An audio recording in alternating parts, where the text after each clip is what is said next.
Bonjour à toutes et tous, j'accueille le président du département du Nouveau-Rhône, Christophe Guillotot. Bonjour. Bonjour. Alors, vous avez été réélu dimanche sans difficulté aucune. C'était les deuxièmes élections de ce nouveau département. Est-ce qu'au bout de 6 ans, ce département a trouvé son identité ou est-ce qu'elle reste encore à construire sur le mandat qui arrive ? Bonjour. Le département visiblement a trouvé son identité puisque les électeurs ont voté pour 12 binômes de la majorité départementale. Si ça avait été l'inverse, ils ne l'auraient pas fait. Donc je pense qu'aujourd'hui, le département, à côté de la métropole, est une collectivité qui a du sens, qui a su répondre à l'attente des élus, qui a été partenaire lorsqu'il y a eu la crise Covid, qui a été présente lorsqu'il fallait faire des investissements lourds sur les territoires. Dans notre mission du social, qui est presque 55-56% de notre budget, on a été acteur. Donc je crois qu'aujourd'hui, fait partie des départements du Rhône, de France, qui ont montré qu'ils étaient sortis de cette séparation loi Maptam et nôtre sans aucune difficulté. Après votre première élection, vous aviez fait un état des lieux des comptes du département, trouvé quelques mauvaises surprises, notamment 650 millions de prêts toxiques laissés par votre prédécesseur Michel Mercier. Mais pas que 650 millions dont vous parlez, qui ont été remboursés, qui étaient avec un taux de 21% indexé sur le franc suisse. Vous imaginez l'impact sur le budget. 42 millions de budget insincère, 21 millions de dettes dues à l'OPAC et 100 millions d'engagements aux collectivités qui n'avaient pas été payés. Aujourd'hui, tout ça est payé, tout ça est derrière nous. Et on est une collectivité qui a fait cette prouesse presque sans augmenter les impôts. Et ça fait partie aussi de ce qu'on va faire dans le prochain mandat si je suis réélu président, 0 impôt nouveau. Je crois que c'est quelque chose d'important. Il faut que les électeurs ils le savent, puisqu'on l'a fait, mais qu'ils le sachent pour le mandat qui va venir. Ça a forcément limité vos ambitions pendant 6 ans. Est-ce que maintenant le département est prêt pour Pas se développer ? forcément. On a été chercher à chaque fois qu'on le pouvait l'euro économisé. Un euro économisé, c'est un euro réinvesti. On a fait par contre des économies sur le fonctionnement, sur le train de vie. On a arrosé, on a arrêté d'arroser certaines associations qui n'étaient pas forcément dans l'orthodoxie du département. On a fait des choix. J'ai pris en direct, moi, le personnel et j'ai fait des économies énormes sur la masse salariale. La masse salariale du département, c'est 92 millions quand même. Donc on a fait aussi cette vision. Et on est allé chercher l'économie partout. Alors dans les enjeux qui arrivent pour le département, le Covid a donné envie aux citadins de rejoindre la campagne. Vous avez, je crois, beaucoup d'arrivants dans le département en ce moment. Énormément. Alors, ce que vous dites est tout à fait intéressant. C'est la crise Covid a poussé des hommes et des femmes à aller habiter à la campagne, mais pas que la campagne. C'est la recherche du balcon, de la cour intérieure, du jardin, et qui fait qu'aujourd'hui, on a un exode. Ce qui pose du reste un problème pour la ville de Lyon, j'en discute avec certains élus, les écoles se vident, et parce que les gens... ce qui nous pousse, nous, à avoir une vision, d'urbanisme, à la loupe. On a créé, avec l'OPAC dont je suis le président, ce qu'on appelle l'Office foncier solidaire, pour pouvoir justement garder et avoir des primo-accidents. C'est un vrai défi. L'urbanisme, le terrain vaut de plus en plus cher en périphérie de Lyon. Alors, il faut trouver les moyens de garder. Mais ça, moi, je voudrais avoir une vraie discussion avec les élus de la métropole, parce qu'on est en forme d'exode aujourd'hui d'hommes et de femmes de la métropole, de la ville de Lyon plus particulièrement, qui vont sur les territoires. Ce sont plutôt des CSP+, donc qui viennent avec plus de moyens, ce qui nous pose des problèmes pour les habitants ou les jeunes des territoires qui n'ont pas les mêmes possibilités financières. Il y a aujourd'hui une course des gros promoteurs, des gros constructeurs de venir chercher des terrains chez nous, puisqu'à Lyon, visiblement, on veut les punir et que tous ne savent pas construire des maisons en bois sur Lyon, donc ils veulent aussi construire sur le terrain. Ça, c'est un vrai défi, c'est l'urbanisme, le terrain, à tel point que ça me pose des problèmes pour rechercher un terrain pour un collège aujourd'hui. Beaucoup de maires ne veulent plus parce que les terrains sont limités en termes de surface. Voilà. Vous parlez de celui de Glazé, mais je crois qu'il y avait une histoire un peu familiale, un peu compliquée. Glazé, tout est particulier dans le canton de Glazé. C'est un canton qui a été politiquement, je dirais, très difficile. Les terrains que vous aviez envisagés appartenaient en fait à la cousine de l'élu sortant. Oui, et dont on a découvert qu'ils étaient, en litige familial, en cours de route. L'impact pour le département est énorme. On prend 600 collégiens nouveaux par an et il nous faut absolument construire 2 nouveaux collèges, un dans l'Est autour de Genasse, ça s'est acté, et un sur le périmètre de Villefranche-sur-Saône. On avait trouvé un terrain à Glazé, sauf qu'on ne savait pas du tout qu'il y avait un litige familial derrière. Voilà, donc on est obligé de se soustraire de ce projet. Il faut qu'on retrouve un projet très rapidement. Mais l'impact de ce différé, c'est pour le moment, c'est 1 million d'euros pour le département de frais, parce qu'il va falloir louer des modulaires pour mettre dans les collèges autour, plus l'impact pour la région en termes de transport, parce qu'il va falloir transporter ces jeunes. Moi, il faut qu'on aille vite. C'est vraiment un dossier prioritaire pour moi. Est-ce que la raisonnabilité va l'emporter autour de Glazé?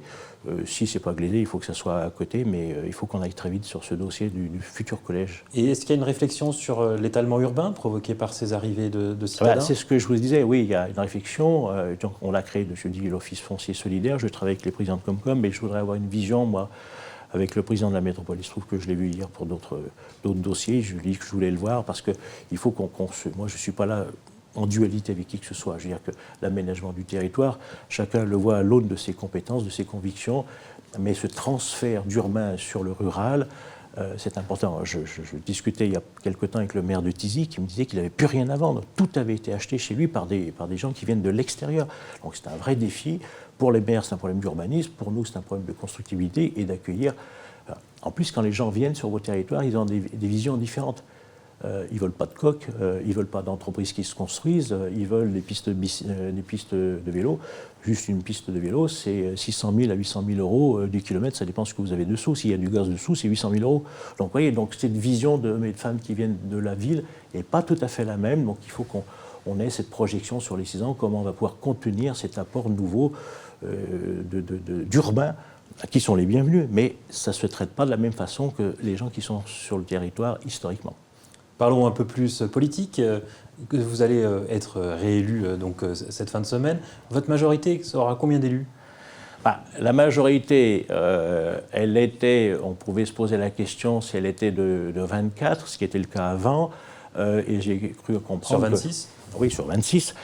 J'ai cru comprendre que les 2 élus du canton de l'Arbrel, qui est composé d'une centriste et d'un LRM, avait rejoint le groupe centriste. Donc on peut considérer que j'aurai une majorité de 26 sur 26. Mais il y a toujours dans une majorité des taquins qui sont parfois des opposants, je dirais sympathiques, mais qui sont opposants, ce qui était un peu le cas dans l'ancien mandat. Donc j'avais un meilleur opposant dans ma majorité que je l'avais dans mon opposition, je dirais, réelle. Donc voilà. Renaud Préfin? Non, pas du tout. Bernard Fialaire, qui s'est conduit comme un opposant de la première heure, voilà, depuis qu'il avait rallié et soutenu le parti du président de la République. Voilà, donc c'était sa vision qui était centrée uniquement sur Belleville-sur-Saône et sur le Beaujolais. Voilà, il a souhaité aller au Sénat, je pense que c'est très bien pour la République. Donc vous récupérez Morgane Griffon, qui était élu La République En Marche. Par contre, il y a un peu des bisbilles dans votre majorité sur qui aura quel poste. Ce n'est pas des bisbilles. On est à la veille d'élire un exécutif et certains montent les enchères, certains pensent qu'ils sont incontournables, certains pensent que tout leur est dû. On va essayer de remettre un peu l'église au milieu du village, on va calmer les ardeurs. Ce n'est pas parce qu'on arrive dans une collectivité qu'on doit tout avoir. Il y a des élus qui sont là depuis très longtemps, du mandat d'avant, qui ont été, je dirais, des élus, je dirais, compétents, loyaux. Il faut que je prenne en considération tout ça, mais je suis persuadé que le bon sens va l'emporter. On a cru comprendre que Béatrice Berthoud se plaignait de ne pas avoir de vice-présidence et menaçait de quitter la majorité même. Béatrice Berthoud était au département, elle avait une très belle délégation, elle a été... je dirais, intéressée pour aller à la région, où elle a eu une très très belle délégation. Là, elle revient. Elle doit considérer que pendant qu'elle n'était pas là, les choses ont bougé, qu'il y a des gens qui ont pris sa délégation, et que le fait qu'elle revienne et qu'elle veuille ce qu'elle avait avant n'est pas tout à fait simple. Je suis sûr qu'avec, je dirais, avec un peu de raison, les choses vont s'arranger. Béatrice est la bienvenue. Il n'y a aucune raison qu'elle soit mieux ou moins bien traitée que les autres. Le paradoxe, c'est que quand même pour 13 cantons, vous avez, je crois, 9 vice-présidents actuellement. 7. Il y a 7 vice-présidents, plus 2 vice-présidents délégués, plus 5 conseillers délégués encore. Alors, les conseillers délégués, je peux les nommer, c'est moi qui les nomme, c'est un arrêté du président. Les vice-présidents, ce qu'on appelle les vice-présidents pleins, de plein exercice, ils sont élus par l'honorable assemblée, ce qui n'est pas tout à fait la même chose. Donc, mais jamais, ça ne suffit pas pour récompenser tout le monde. Je n'ai jamais fait de différence entre un vice-président plein et un vice-président délégué. Ils ont les mêmes prérogatives, ils ont les mêmes signatures, ils ont les mêmes budgets. Et j'avais même des vice-présidents délégués qui avaient des plus gros budgets que certains vice-présidents de plein exercice. Donc moi, je ne fais pas de différence. Donc Après, si certains font la différence, c'est dommage. Ils ont les mêmes indemnités, puisque c'est aussi ça. Non, ils n'ont pas les mêmes indemnités. C'est peut-être ce qui motive certains. Ici, c'est ça, c'est regrettable. Et ça, c'est regrettable. Moi, j'ai jamais fait de la politique pour de l'argent. J'ai fait de la politique par conviction. C'est différent. Et on avait noté que d'ailleurs vous aviez une indemnité autour de 5 000 euros qui pouvait être, et que certains de vos vice-présidents pouvaient avoir plus parce qu'ils étaient aussi élus dans certains syndicats. Ah, mais pour rien vous cacher, sur 26 élus, je suis la 8e indemnité. Donc, vous voyez, je n'ai pas de souci de ce côté-là. Moi, je peux le dire, j'ai 3 200 euros d'indemnité comme président avec le risque pénal, le risque civil, 24 heures sur 24. La plupart des élus gagnent plus que moi.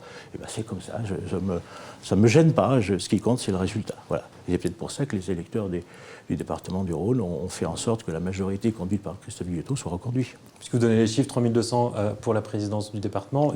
Et sinon, d'autres indemnités par ailleurs ? Je crois qu'un conseiller départemental, c'est 1800, 1900, et qu'un vice-président, c'est 2002, 2003, je crois. Mais tout ça est très officiel. Hein. Il y a un barème. Je parlais pour vous-même. Ah, mais moi, je n'ai pas d'autres indemnités, puisque je n'ai pas d'autres mandats, je ne cumule pas. Moi, je suis le seul, je crois, dans cette Assemblée, à n'avoir aucun cumul de mandats. J'étais parlementaire, j'ai fait le choix d'être conseiller départemental, j'ai fait le choix d'être président, et j'ai renoncé à toute autre indemnité, à tout autre mandat, je dirais, direct. Et dernière question, l'actualité du jour. On a appris par son éditeur qu'Éric Zemmour souhaitait s'engager sur la prochaine présidentielle. Tout le monde a le droit d'être candidat. Pour la droite ? Oh, je ne sais pas si c'est une bonne nouvelle. Est-ce que c'est parce qu'on est philosophe qu'on peut être candidat à tout? Je ne sais pas. Moi, je crois que si M. Zemmour veut être candidat, d'abord, il faut qu'il soit d'abord adoubé par 500 grands électeurs élus, ce qui n'est peut-être pas forcément gagné. Est-ce qu'il peut être candidat à LR ? Ah non, ben non, d'abord, je ne suis pas sûr qu'il soit LR, et puis avec tout le mal qu'il dit de certains LR, je ne suis pas sûr que ce soit une bonne idée. Et puis j'ai cru comprendre qu'on en avait suffisamment chez nous en ce moment. Non, M. Zemmour, s'il est candidat, ça sera le meilleur ennemi de Mme Le Pen. Christophe Guillotot, je vous remercie, et puis moi je vous dis à demain pour une nouvelle émission des Coulisses du Grand Lyon. Merci.